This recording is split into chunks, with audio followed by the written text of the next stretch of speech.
शिव कथा, जिसने भगवान को चुनौती दी और खुद को पा लिया।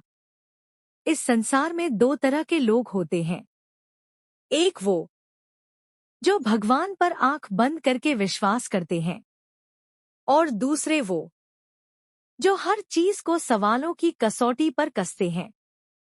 यह कहानी है एक ऐसे इंसान की जो भगवान को मानता नहीं था, बल्कि उन्हें चुनौती देता था। आरंभ। अहंकार का जन्म। एक शहर में रहता था विवान। वह पढ़ा लिखा था, तेज दिमाग वाला था, लेकिन उसे एक चीज से नफरत थी, भगवान। लोग जब भगवान शिव का नाम लेते तो वह हंस पड़ता। अगर भगवान है तो सामने आकर दिखाए। खुली चुनौती।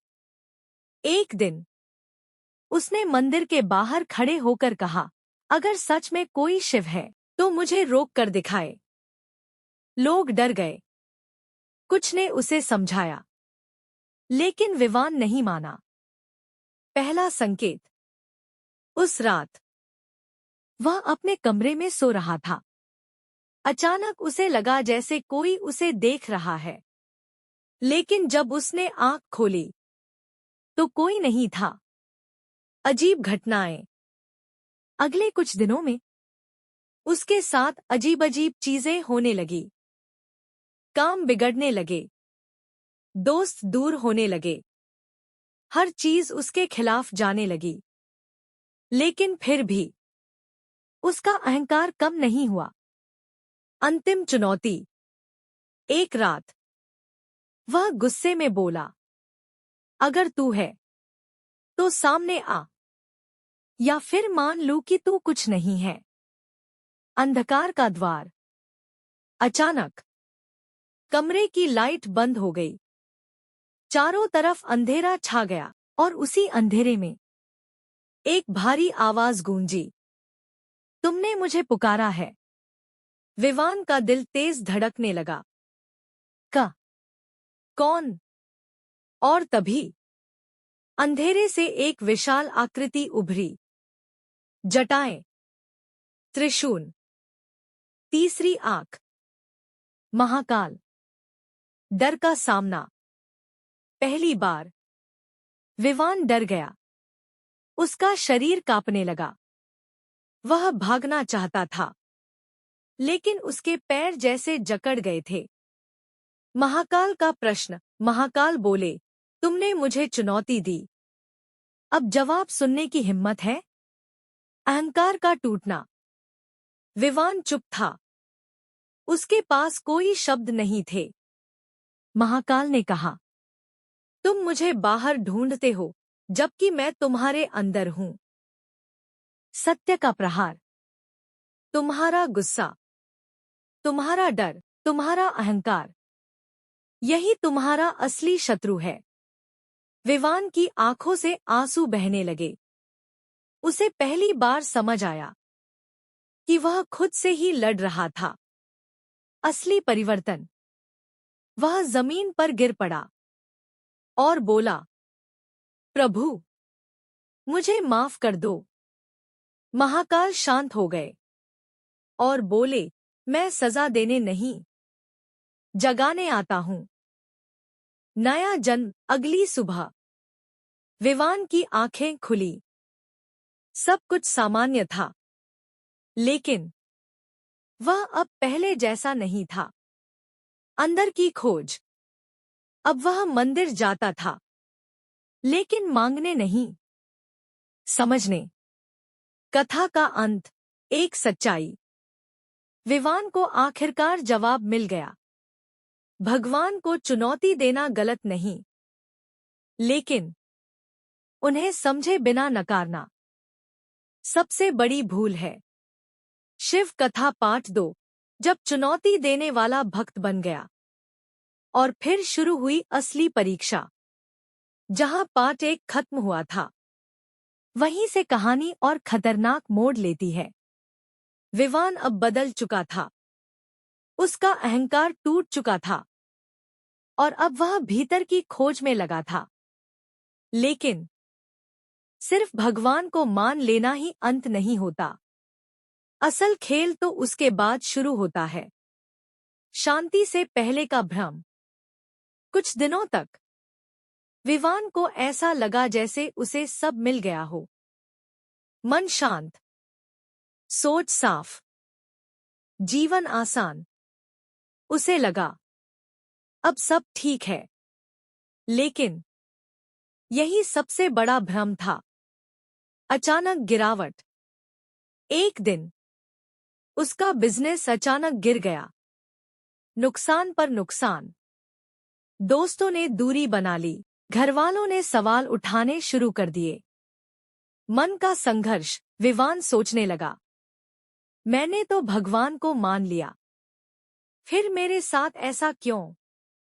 पुराना अहंकार लौटने लगा। धीरे धीरे उसके मन में फिर वही गुस्सा आने लगा। क्या यह सब बेकार है? अंदर की लड़ाई। अब लड़ाई बाहर की नहीं थी, अंदर की थी। एक आवाज कहती, सब छोड़ दे। दूसरी कहती, विश्वास रख। अंधकार का पुनः आगमन। एक रात वह फिर उसी अंधेरे में खड़ा था, लेकिन इस बार डर कम था और सवाल ज्यादा। महाकाल का दूसरा प्रकट होना। अचानक वही दिव्य ऊर्जा प्रकट हुई और सामने खड़े थे महाकाल। कठोर सत्य। महाकाल बोले, तुमने मुझे मान लिया, लेकिन खुद को नहीं बदला। विवान चौंक गया। तुम अब भी परिणाम चाहते हो, बिना प्रक्रिया को अपनाए। गहरी सीख। भक्ति का मतलब यह नहीं कि जिंदगी आसान हो जाएगी। भक्ति का मतलब है कि तुम हर कठिनाई में भी अडिग रहोगे। निर्णय का क्षण। महाकाल ने पूछा, क्या तुम सच में बदलना चाहते हो या सिर्फ आसान रास्ता चाहते हो? विवान ने आंखें बंद की और इस बार उसने बिना डरे कहा, मैं बदलना चाहता हूं। असली परीक्षा शुरू। महाकाल बोले, तो तैयार हो जाओ। अब तुम्हारी असली परीक्षा शुरू होती है। संघर्ष का नया अध्याय। अगले दिनों में विवान की जिंदगी और कठिन हो गई। पैसा खत्म, रिश्ते टूटने लगे, अकेलापन बढ़ गया। लेकिन इस बार वह नहीं टूटा। मन पर नियंत्रण। हर बार जब वह गिरता, वह खुद को संभालता। यह भी एक परीक्षा है। अंदर की शक्ति जागना। धीरे धीरे उसका मन मजबूत होने लगा। अब वह हालात का गुलाम नहीं था। पार्ट 2 का क्लाइमेक्स। एक रात महाकाल फिर प्रकट हुए। इस बार उनके चेहरे पर संतोष था। अब तुम समझने लगे हो, अब तुम तैयार हो। पार्ट 2 का अंत। सबसे बड़ा सवाल, तैयार किस चीज के लिए? क्या आगे और बड़ी परीक्षा आने वाली है, या अब विवान को मिलेगा उसका उत्तर? शिव कथा पार्ट 3। जब उसने खुद को पाया और सब कुछ बदल गया। जहां पार्ट 2 खत्म हुआ था, विवान अब पूरी तरह बदल चुका था। उसका मन अब पहले जैसा नहीं था। अब वह भागता नहीं था, डरता नहीं था, सवाल करता था, लेकिन शांत मन से। पूर्ण शून्य की अवस्था। एक दिन वह अकेला बैठा था। ना कोई काम, ना कोई दोस्त, ना कोई सहारा। लेकिन इस बार उसे अकेलापन नहीं लग रहा था। अंदर की आवाज। अचानक उसके भीतर से एक आवाज आई, अब बाहर ढूंढना बंद करो। विवान ने आंखें बंद की और पहली बार वह पूरी तरह अपने अंदर उतर गया। ध्यान की गहराई। वह घंटों तक ध्यान में बैठा रहा। विचार आते गए, जाते गए। धीरे धीरे सब शांत हो गया। अनुभव जो शब्दों से परे था। अचानक उसे महसूस हुआ, वह शरीर नहीं है, वह मन नहीं है, वह कुछ और है, कुछ बहुत विशाल। महाकाल का अंतिम दर्शन। उसी क्षण एक दिव्य प्रकाश प्रकट हुआ और सामने खड़े थे महाकाल। अंतिम सत्य। महाकाल बोले, तुमने मुझे बाहर ढूंढा, फिर सवाल किया, फिर समझा, और अब तुम जान गए सबसे बड़ा ज्ञान। तुम और मैं अलग नहीं हैं। विवान की आंखों से आंसू बहने लगे। जो शक्ति तुम ढूंढ रहे थे वो हमेशा तुम्हारे अंदर थी। एकत्व, वननेस। उस क्षण विवान ने महसूस किया, वह हर चीज में है, हर जीव में, हर श्वास में, और सबसे बढ़कर वह भगवान शिव में है, और शिव उसमें है। अहंकार का अंत। अब उसके भीतर कोई मैं नहीं था। ना अहंकार, ना डर, ना लालच, बस शांति। अंतिम विकल्प। महाकाल ने पूछा, अब तुम्हारे पास दो रास्ते हैं। इस शांति में विलीन हो जाओ, या वापस जाकर लोगों को यह सत्य बताओ। निर्णय।